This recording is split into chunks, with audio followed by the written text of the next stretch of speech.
Salut à toi, c'est Jérémy, bienvenue sur Training Life. On se retrouve dans cette vidéo aujourd'hui pour parler des macronutriments et micronutriments dans une diète végane. Juste avant de démarrer, n'oublie pas de bien télécharger ton kit de démarrage pour sportif vegan. C'est un e-book totalement offert que je mets à ta disposition. Dedans, tu as une trentaine de pages avec comment passer vegan, donc en gros comment faire ta transition depuis omnivore ou végétarien à vegan, les 100 meilleurs aliments pour sportifs vegan, comment calculer tes macronutriments et aussi un plan de repas sur une semaine avec liste de courses. Quelque chose d'extrêmement complet, un outil bien détaillé, donc profites-en, je te mettrai le lien juste en dessous. Donc on est parti sur ce sujet. Et puis, je fais une petite parenthèse, dis-moi si tu as des sujets de vidéos que tu aimerais que j'aborde. Je vais essayer d'apporter un contenu de plus en plus complet et détaillé, à revenir sur des bases éventuellement, des choses comme ça, parce que je sais qu'il y a beaucoup de clichés à briser avec la nutrition végétale et en particulier le sport, ça on le sait.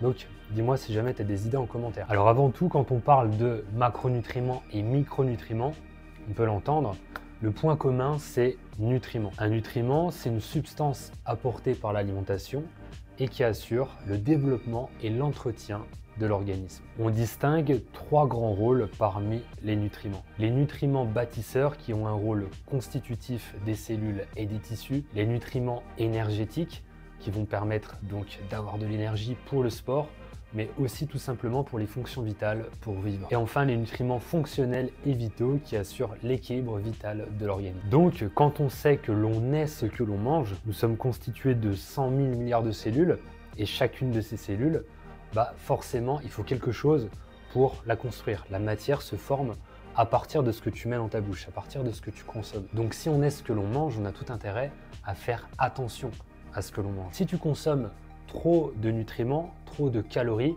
tu le sais, bien évidemment, tu vas prendre du poids.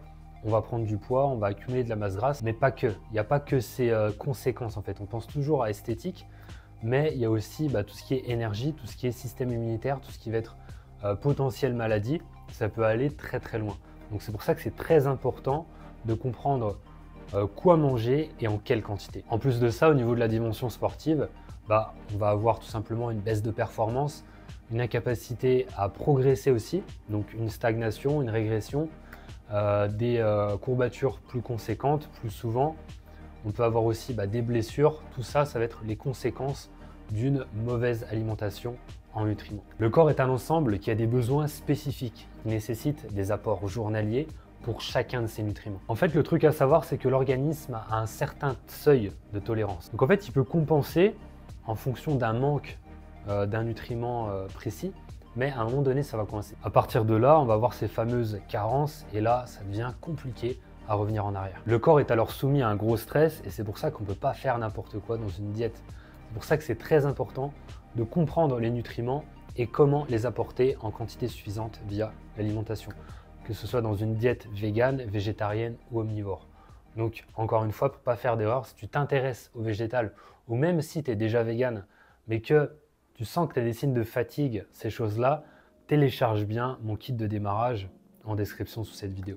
Et ça fait partie des raisons pour lesquelles certaines diètes sont dangereuses, certains régimes ne sont pas recommandés, comme une diète carnivore, quasi que des protéines animales, ou une diète végane 100% crue. Ça ne fonctionne pas parce que le corps a besoin de tout, de tous les nutriments. Et ce qui est important, c'est donc toute la gamme de nutriments. Absolument tous les nutriments dont le corps a besoin sont disponibles dans une diète végétale, sauf la vitamine B12. Maintenant, on va voir quels sont les différents nutriments qui existent et comment les trouver, comment les apporter avec une diète végane. On a deux grandes familles qui existent, les macronutriments et les micronutriments. Les macronutriments représentent 98% de ce que tu manges. Il s'agit des protéines, des glucides et des lipides. Ce sont les éléments fondamentaux de notre alimentation qui fournissent une énergie rapide, qui soutiennent la croissance et la réparation des tissus, le maintien d'une énergie durable et la bonne fonction cellulaire. Équilibrer de bons apports en macronutriments dans l'alimentation est essentiel pour soutenir la santé globale, optimiser la performance physique et favoriser la récupération. Les micronutriments, quant à eux, ne représentent que 2%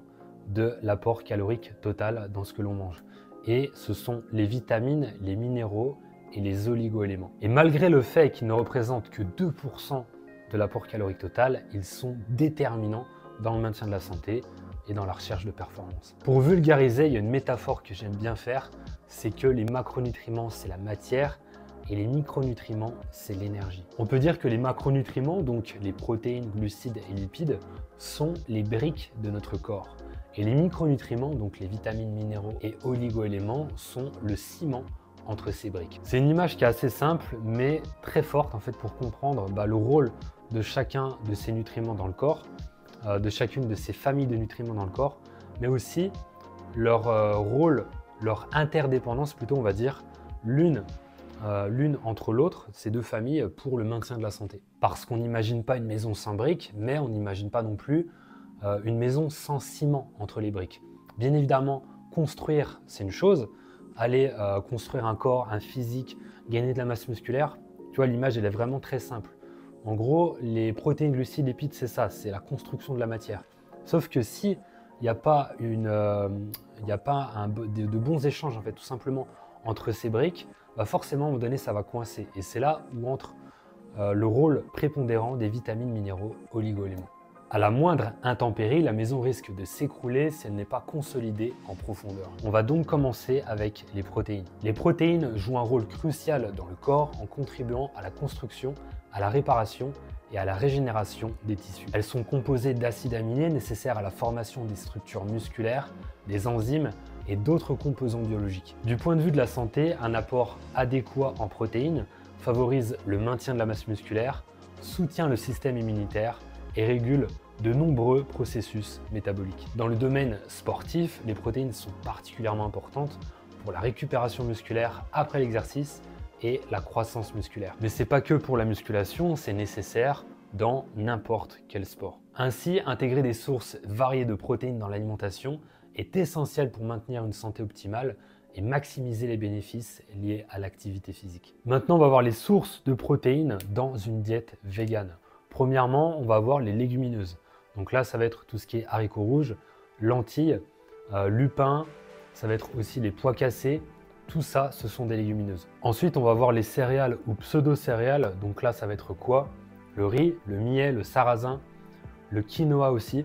Tout ça, ce sont des céréales et ça contient aussi pas mal de protéines. On a également tout ce qui va être soja transformé et dérivé, le fameux tofu, tout ce qui va être sétan, tofu lacto-fermenté, les variantes comme le tempeh, ça c'est très riche en protéines.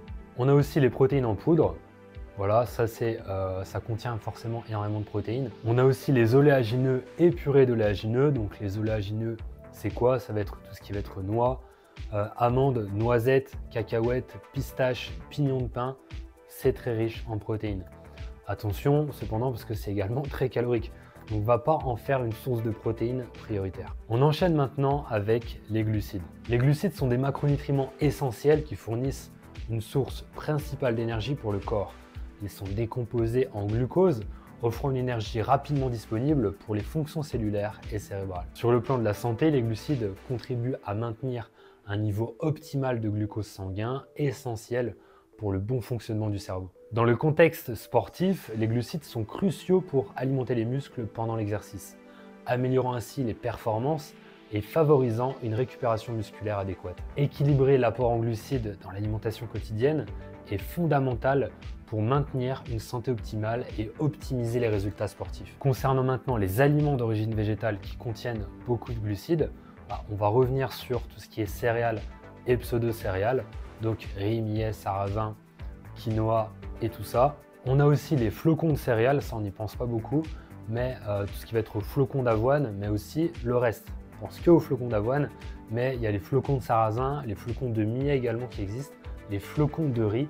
Je t'encourage à aller voir ça en magasin bio. On a aussi les légumes riches en glucides. Certains légumes contiennent pas mal de glucides, comme les pommes de terre, igname, topinambour.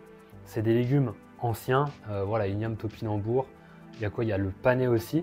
On n'y pense pas souvent, mais regarde aussi en magasin bio, tu vas en trouver, même en commerce traditionnel. Normalement, tu en trouves et ça contient des glucides, donc c'est intéressant. On a aussi tout ce qui va être pain et les variétés de pain. Les fruits, bien évidemment, contiennent des glucides. On a également les légumineuses dont on a parlé dans les protéines, qui sont riches en glucides. On enchaîne maintenant avec les lipides. Les lipides, souvent mal compris, sont des macronutriments essentiels qui jouent un rôle vital dans le corps.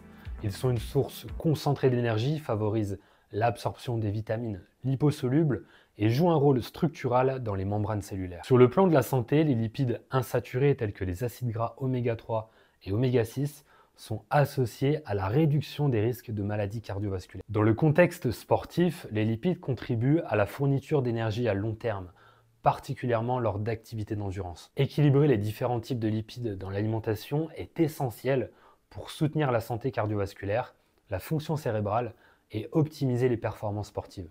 Vis-à-vis des aliments d'origine végétale qui sont riches en lipides, on a premièrement les huiles, ça on le sait, tout ce qui va être huile d'olive, huile de colza, huile de lin, huile de chanvre. Forcément, c'est la source prioritaire de lipides. On va aussi avoir les fruits gras comme par exemple l'avocat, la noix de coco et les olives. On a les oléagineux et purées d'oléagineux qu'on avait vu avant, noix, amandes, noix de cajou, noisettes, pistaches, pignons de pain, etc. Et donc purée d'oléagineux, beurre de cacahuète, beurre d'amande, etc. On passe maintenant sur la deuxième catégorie de nutriments, les micronutriments, qui contiennent donc, rappel, les vitamines, les minéraux et les oligoéléments. Les micronutriments sont essentiels pour maintenir notre corps en bonne santé. Ils jouent un rôle vital dans la production d'énergie, la fonction immunitaire, la protection de l'organisme contre les dommages oxydatifs et le stress. Ils permettent aussi la création de neurotransmetteurs ainsi que la génération et la réparation de l'ADN. On va donc démarrer avec les vitamines, leur rôle dans le maintien de la santé, leur lien avec le sport et les meilleures sources de vitamines dans une alimentation végétalienne. Je vais te mettre ça directement à l'écran et j'ai aussi un article beaucoup plus complet si tu veux toutes les sources par rapport à toutes ces vitamines. L'article est juste en dessous de cette vidéo. On enchaîne avec les minéraux, même consigne, donc c'est-à-dire leur rôle au niveau de la santé, au niveau du sport et les meilleures sources qui existent dans l'alimentation végétale. Je te mets ça à l'écran encore une fois. Le lien avec tous les détails dans l'article, c'est en dessous de cette vidéo. On termine avec les oligoéléments. Encore une fois, je te laisserai mettre pause pour pas que cette vidéo dure trop longtemps pour regarder directement dans l'article. On peut voir qu'absolument tous les nutriments sont présents dans une alimentation végétale, mis à part la vitamine B12. Mais le fer, on le retrouve, le calcium, on le retrouve, c'est pas un problème. La vitamine C, on la retrouve, le zinc, le potassium, les oméga 3, tout ça, c'est disponible dans une alimentation végétale. Il suffit simplement de connaître les différents aliments qui contiennent ces nutriments et de les apporter en quantité adéquate. Et j'ajouterai un troisième point, c'est de bien les associer entre eux. Même un quatrième, comme ça qui me vient de tête, c'est même 5, leur façon de les préparer, donc c'est-à-dire une bonne préparation, pas une cuisson haute température pour certains aliments, et comment les conserver aussi. Tout ça, encore une fois, c'est disponible dans mon kit de démarrage 100% offert. Je te mettrai le lien à l'écran. C'est aussi le premier lien en dessous de cette vidéo et on se retrouve dans une prochaine vidéo. Entraîne-toi avec le cœur, mange avec le cœur.